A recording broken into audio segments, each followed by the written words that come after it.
So if you subscribe to my channel, first of all, thank you very much. Secondly, you might have seen at least one video by the time this comes out. I've had a project to do with the Alien universe, and I've said on that I'm back into an alien frame of mind, and that project, should I have finished it by now, by the time this one comes out, it all gets very confusing. That was a project I started after I thought of this project, but this project I was waiting for parts. So this was my first thing when I got back into an alien frame of mind, was to do a little modeling project. And I've come up with the idea of making a little diorama to place the Neca figures in. All right, I thought this is a good time. This is a good springboard to collect some more Neca figures. All right, I've only got a couple at the moment, and I thought it'd be a nice idea, a fun little project, to have a little setting for putting them in.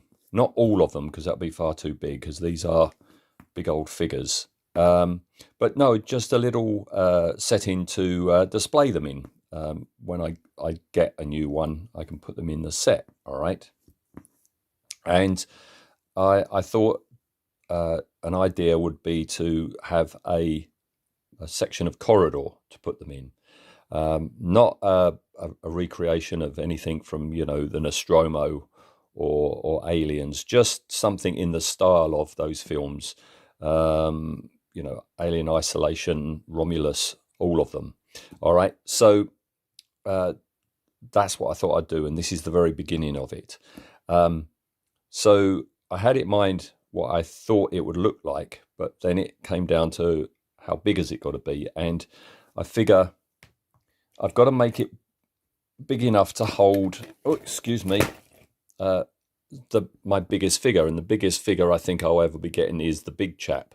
All right, so I have the big chap, as you can see. So what I've done, I don't know if you can see here, I've got a piece of tracing paper, and I had him at the bottom.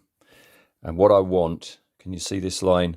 What I want for the rear wall of the corridor is to have the slanted angle with things on, then a flat surface, then another slanted angle, and then the roof.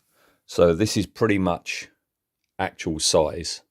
And now I've got these dimensions.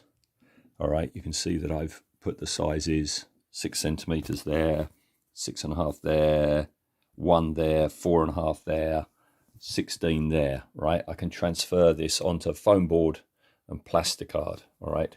And the plasticard is what I've been waiting for, and that has now come. I've got a couple of different gauges of plain styrene sheet, or plasticard, whatever you want to call it. And once I've built that basic shape, I've got to busy it all up with details. I've got some of these plastic tubes left over from a Mandalorian helmet project. So they're always good. You can always lie them in rows. They will take up some of the space in the thing. But the other thing, I was having a rummage through and I came across this, and I think I can reuse bits of this. This is a moisture evaporator that I built for the 3 3/4 inch Star Wars figures. Until common sense took hold, and it's like, what are you going to do? What are you going to do with it? So as you see, it's all falling apart, but I've got lots of interesting bits that I've built and painted up, and I reckon I can use some of these. And I like the color scheme of it. I'm thinking this creamy, rusty color scheme would be a good offset to the colors of the different figures. All right, so first things first is to get my blue tracing paper and start cutting things out, and I'll come back when I've got a basic shape. Okay, I'm underway. So the basis is 2 pieces of scrap foam board, and in the middle I've stuck on a 1mm piece of plasticard for sticking, and on the bottom I haven't stuck it in yet. But this material is something I was put onto by Martin Bauer when he was doing an updated version of Sid from UFO. This is just mesh that goes at the bottom of fish tanks. You get this really nice, one way it's inlaid and one way it's not, plastic grill, and it's injection plastic. So modelling glue sticks to it very well. So that's going to be the basis of the flooring. All right, so next thing was make this little plinth just here. And then I backed it with another piece of plastic card slightly smaller, and then measured from there to there. That gave me a nice angle down, because what I'm doing is I'm doing what the classic Ron Cobb, you know, angle, straight down, angle. But I didn't want this to go straight down to the floor, so that ends with this like pelmet thing there, and then up top I'm going straight up to the thing. Let's lay it down so you can see it better. So there we go. So angle, flat, angle, ceiling. All right, now is the fun bit. I've got to start putting things on. All right, so I wanted the classic horizontal tubing running along the corridor look. So here I've used 3/2 of the FX Space Shuttle external booster rockets, which I've cut down. Some of them weren't long enough. As you can see, I've got a gap on that end, but that's all right. I've got a plan for over there. All right, and you can also see I've drilled a hole here. I want to have lights in it, even though it's, you know, it's just a little display piece for showing a NECA figure. I wanted a bit of interest in it. I wanted to have some lights. So what I'm doing is I'm bringing in this old junked moisture evaporator that I built, and I've been, as you can see, stripping for parts. I might use some bits off of that. I'm definitely going to be using that, right? But up here, what I've done is I want a little, I've got a nice bright red LED, which is just going to be here. And what I've done, as you can see, I marked where I wanted it to be. I've drilled a hole through, then drilled a hole through that. And I've got a hole in the back for the leads to come out. But where, sorry about the sniffle, where the LED is going, I've used a part of that moisture evaporator. I've peeled this bit off and I've drilled that out, and I'm going to glue the LED in.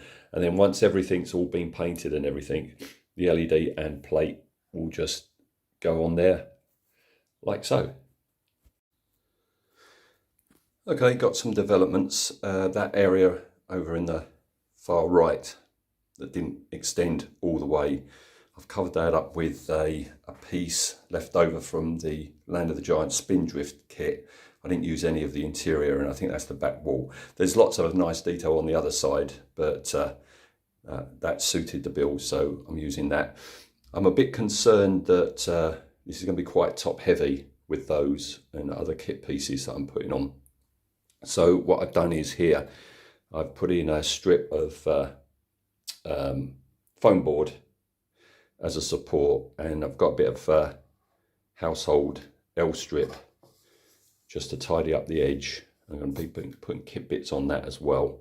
All right, and then at the bottom, I don't know what these are meant to be. I'm going to keep it like that. I'm going to put maybe a few little, you know, greeblies just in between it. But I thought it would be quite appropriate. What this is I've recently got the Aliens board game, and it comes with lots of counters that you punch out, card counters that you punch out, and it leaves behind this scrap card, which is all very interesting, and it's quite high quality and dense as well. So what I've done is I've just cut that down and I've put that in. All right, and the other development is I've got my third Neca figure has arrived. More of a ghostly colonial marine. This is Private Frost, but his head's gone. Somehow in transit, it's down in there somewhere. His head's come off. So that's my next thing, is reattach that to that. Okay, so what I've now done is I have cannibalised some of the bits off of the moisture evaporator, and I'm just putting them in place where I'd like them to go. I'm also going to use that ring because I like what happened with the weathering there. I'm going to have that on top of that little thing there. I think what I'm going to do in this area here, I'm going to back it with another bit of the card cutout thing. You might recognise that. That's the inner middle bit of Darth Vader's, of a wing of Darth Vader's TIE fighter. All right, this is quite noticeable, but I'm going to put another thing on top of it. But also, when it's a singular figure standing there, that's going to be kind of like hidden. All right. Speaking of which, what I've done up here, I got Dallas and I put him in the middle. So I know that's the middle, and that's roughly shoulder width. So I know just where a single figure would be and what detail would be hidden, right?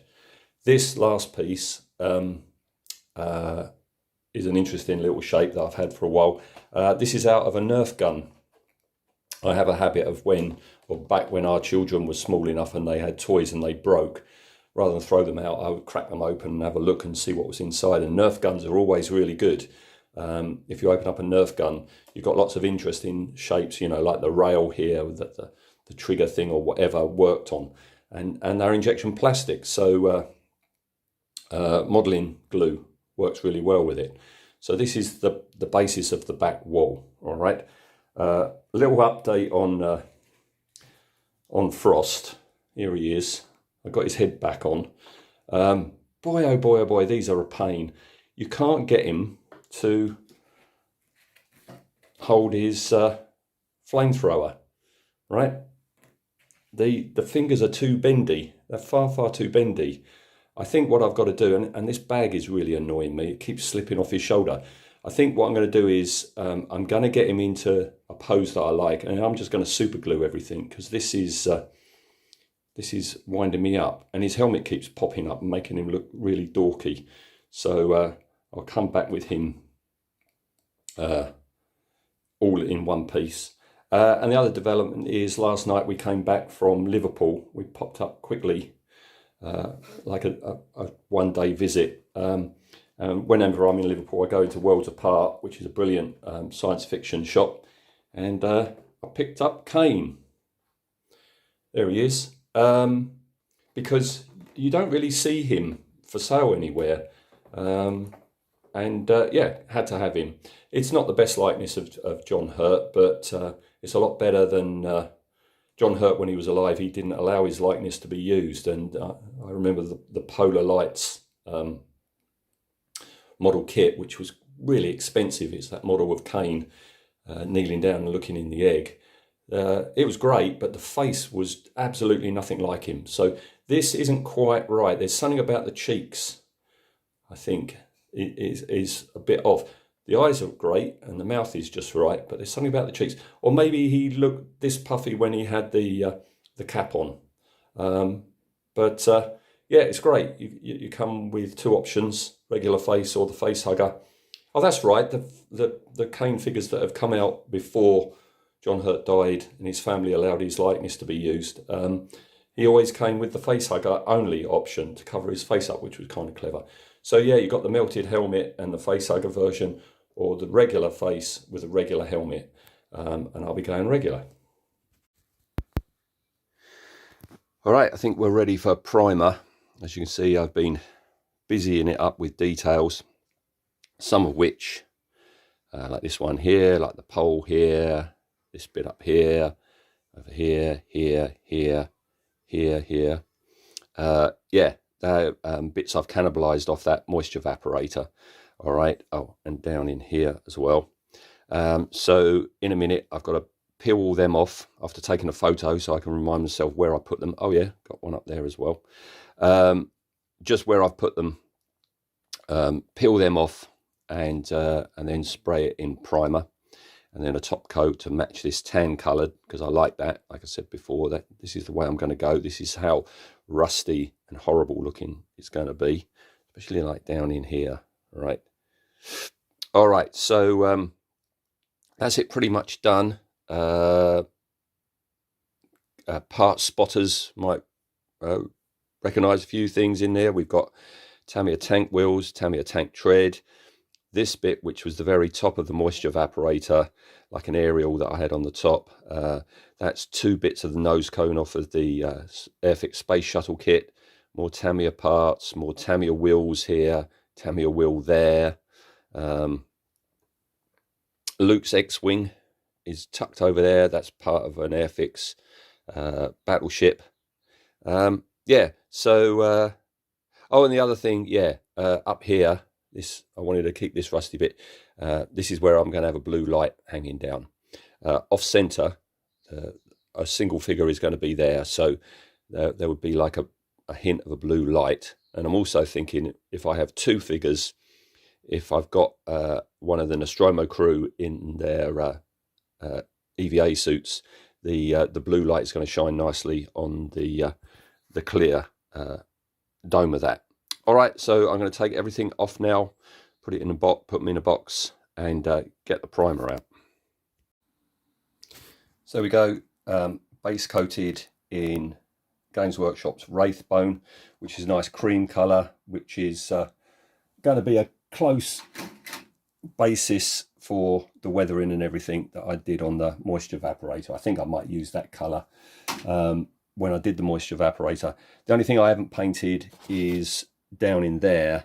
I'm going to be doing the top surface, but the whole point of this is just a diorama for photographing the NECA figures. So you're only ever going to see it straight on. You're going to see it kind of like so. All right. But yeah, on our way. Now's the fun bit. Putting on a dirty wash and trying to replicate all of that. Oops. You may have seen a previous video I did where I live showed how I do my rusty washes, and every time I do that, I always start the same way, which is to put out on a pallet a big blob of raw umber and black. And what I do is I have a big pot of water alongside me, and I'll dab my paintbrush in the umber and then the black, and then mix it all up with water, make it very watery, and splosh it on. And what I do is I sometimes it's a bit of raw umber, sometimes it's black, sometimes it's a mix of the two, sometimes it's straight, etc., etc. And so what you get is you get this complete random blotchiness. Usually I dab it off, but here I've let it just dry. Everything I put on, I didn't do any dabbing at all. So you've got some real thick bits here, because I want this to be grimy. All right. So pretty happy with how that looks at the moment. Again, ignoring all this area down here. Next stage is to go in with an orange, a watered down orange, to get to start the proper rusting up of it all. And also, like in here, this is all going to be metals. In these slots are going to be metallics. In here, these hatches are going to be metallics. I think these might be lighter because I might be putting some signage on them, some Ron Cobb inspired signage. All right, but yeah, we are on our way. All right, so first step is the oranges. They're on. Metallics are picked out and washed. All right, still quite a way to go. Latest acquisition has just arrived. I bought this. This is the Queen face hugger, which is part of a set. but I bought this quite cheaply on eBay separately, and it's huge, and it's like, well, that can't be in scale to the regular figures, can it? But I think it is, because if I bring in old Frost there, like so, and put that alongside, it looks enormous, doesn't it? Right? But if I flip it over, the orifice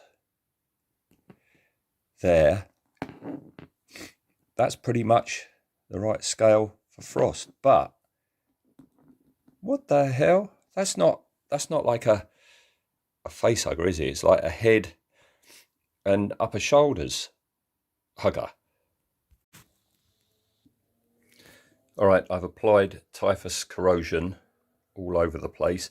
In some places neat, like on here. In other places watered down, because it waters down very, very nicely. And that's good. That's given me a darker orange. I've got to put in some metallics now. The metallics I've already put on, you can see I've washed them, still working on them. And also what I've done is I've put in the old moisture evaporator parts, just put them in there to see how they all match. All right, so work is progressing. Once I've got this bit done, it's basically a case of apply some decals, I think, and then I'll be ready to put the lights in. Okay, with thinking that everything's a bit too orange, I've put in some contrasting colours, as you can see. Also a bit more in the way of darker weathering. Pick these panels out to make them much darker, stand out more. You can't really tell, but this is Tamiya smoke, which makes for good oil, oily bits. So I've got oily bits everywhere. Picked a couple of lights out. Well, they are lights now. That's silver and then Tamiya clear red. And down here, we've got another silver, and that's going to be like a green light. All right. And yeah, decals, military ones, the Ron Cobb-style ones. That's a 6 from a Thunderbird kit. Bit of Games Workshop Orc, black and white stripe in there. That's a control board or something off the 1/24 scale FX Mustang. So yeah, just breaking things up, and we're almost good to go. I've put in the red LED, and in the process a bit has snapped off, so I've got to glue that back on there and glue that in place. Get the blue light up in here, and we're done. Oh, and a couple more things, things off of the moisture evaporator. One is going on here, and one of the poles from it is going to go up here. And the last thing I've also got to do is get some known oil down in here to darken this all off. And then when done, I'll be back with it finished. And here we are, all done. So there's the big chap in the set. That red light is flaring out an awful lot, and the problem is, of course, I'm using LEDs, and LEDs are directional. So because that red light is pointing directly at me, it's flaring out like mad. The blue light is doing a bit of work on him. We've got a bit of blue coming down his side, but again, it's directional, so it's doing a terrific job of lighting up the floor where I don't want it to light up. But hey, that's the thing about LEDs. But no, it's nice. We're getting blue on one side and red on t'other. All right, so let's take big chap out and put in a human in the middle, because really I've built this to be designed to show off one figure. Let's see what he looks like. No, that's all right. That's good. I haven't done this yet, but yeah, the blue is shining down in the helmet. If I position him a little bit more, can we get red? No, I don't think we're going to get red, but that's all right. So if I pull back, that's nice. And then if I move Kane off to one side and bring in his boss, what happens then? Oh, that's better. Now we are getting red in the helmet and blue all lighting it up. No, that's smart. That's good. I like that. This has been a fun challenge. recreating something in the style of the Nostromo, you know, taking nods from Roger Christian and his fabulous set dressing with junk, Ron Cobb graphics everywhere, following in the footsteps of the masters, and having this brilliant John Mollo designed spacesuit. So yeah, great fun to actually do my own little interpretation of design elements from Alien. So been great fun. If you don't follow me on my Mystery Models Facebook and Instagram pages, every time I get a new figure, I'm going to be putting them in this little scene. So look out for them there.